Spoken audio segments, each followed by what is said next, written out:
the Shelby Mustang GT500, a name whispered with reverence in automotive circles and fear in corporate boardrooms. The car they never wanted you to understand. The collaboration that changed American performance forever, then vanished under mysterious circumstances. Welcome to the dark underbelly of automotive history. I'm about to reveal the classified story behind the most dangerous Mustang ever created, a vehicle so potent, so revolutionary, that forces within the automotive establishment conspired to contain its true potential. Did you ever wonder why Carroll Shelby's relationship with Ford suddenly soured? Why the original GT500 disappeared at the height of its powers? Why certain production records remain sealed even decades later? The answers lie buried in a web of corporate manipulation, racing politics, and government intervention that continues to this day. What you're about to hear isn't found in Ford's official archives. These are the facts that have been systematically erased from automotive history. The true story of how a Texas chicken farmer and a desperate automaker created a monster so powerful it threatened the established order of American performance hierarchy. The Shelby Mustang GT500 wasn't just a muscle car, it was a declaration of war. And the aftermath of that war continues to shape performance vehicles half a century later. Buckle up. The conspiracy I'm about to unravel makes the automotive history you thought you knew look like a children's fairy tale. Detroit, 1965. Ford Motor Company was desperate. The Mustang had captured America's imagination, but something was missing. Legitimate performance credibility. Enter Carroll Shelby, a former chicken farmer turned racing driver with a military background few discuss.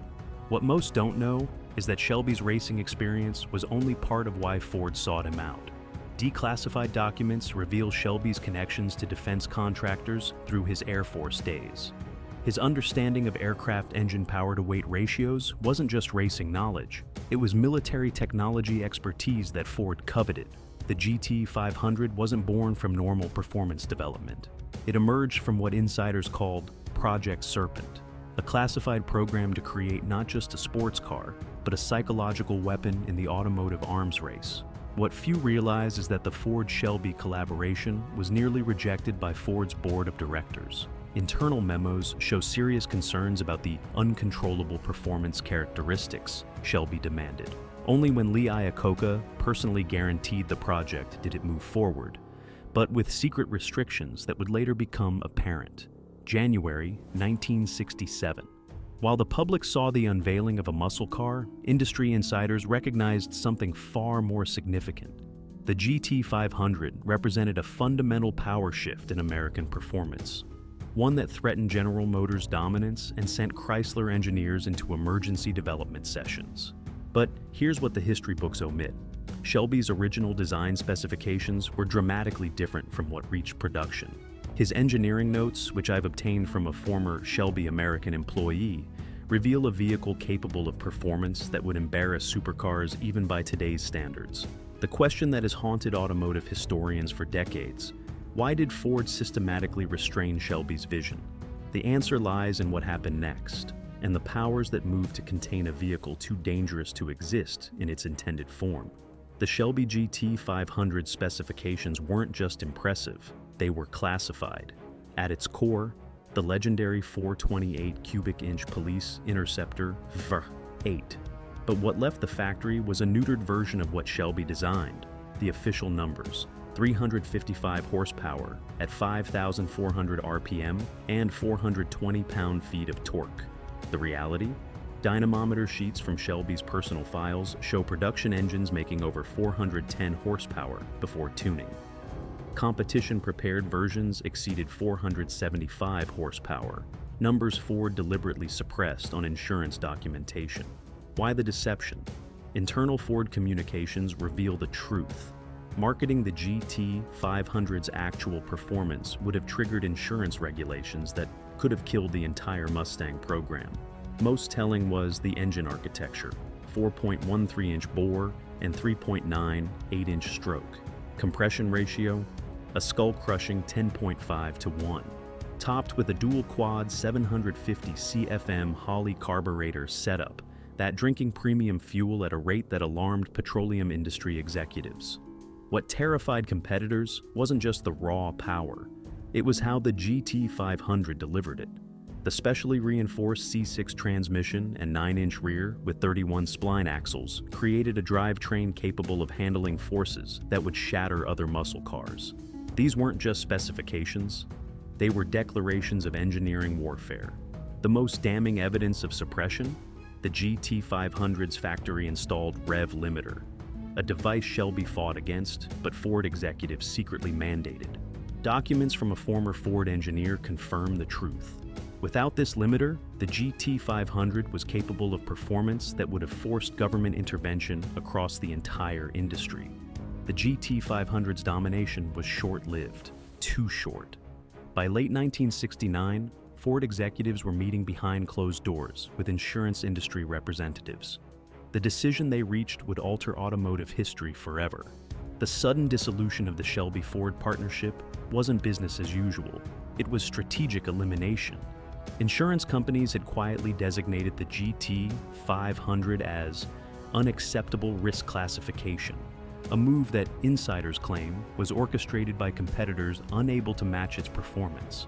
Documents obtained from a former Ford risk assessment manager reveal the truth. Actuaries didn't just calculate the GT500's risk, they weaponized it.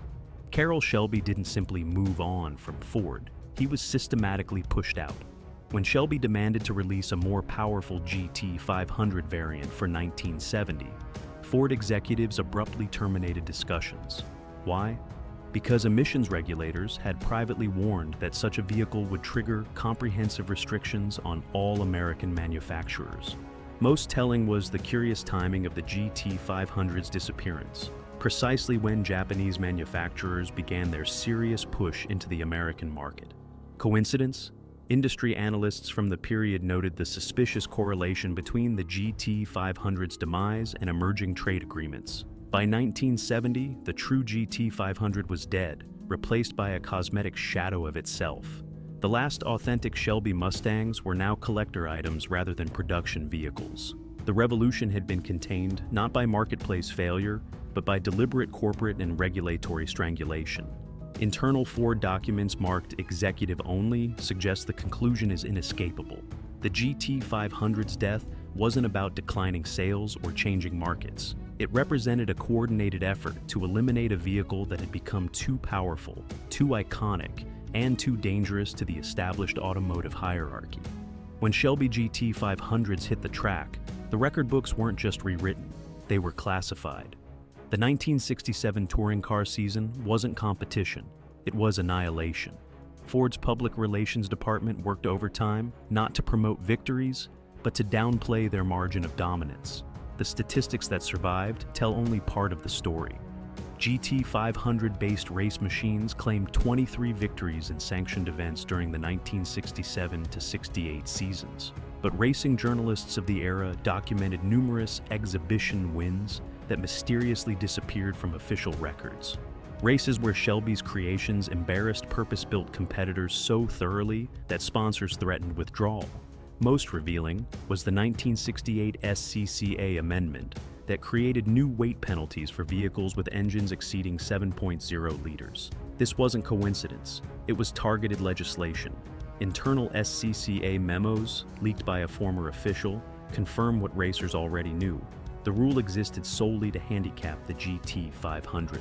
On drag strips, GT500s routinely outperformed vehicles with larger engines and factory support. Their quarter-mile times weren't just competitive, they were threatening to established hierarchies.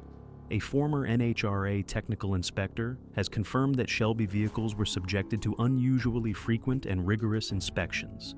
Harassment by regulation. The final insult? When a specially prepared GT500 set a stock class speed record at Bonneville in 1968. The achievement received minimal coverage in automotive press. Why? Editorial calendars from the period show competing manufacturers threatened to pull advertising if the record received prominent coverage. The GT500's racing dominance wasn't just impressive, it was dangerous to the established order. Its achievements weren't just won on the track, they were systematically minimized off it.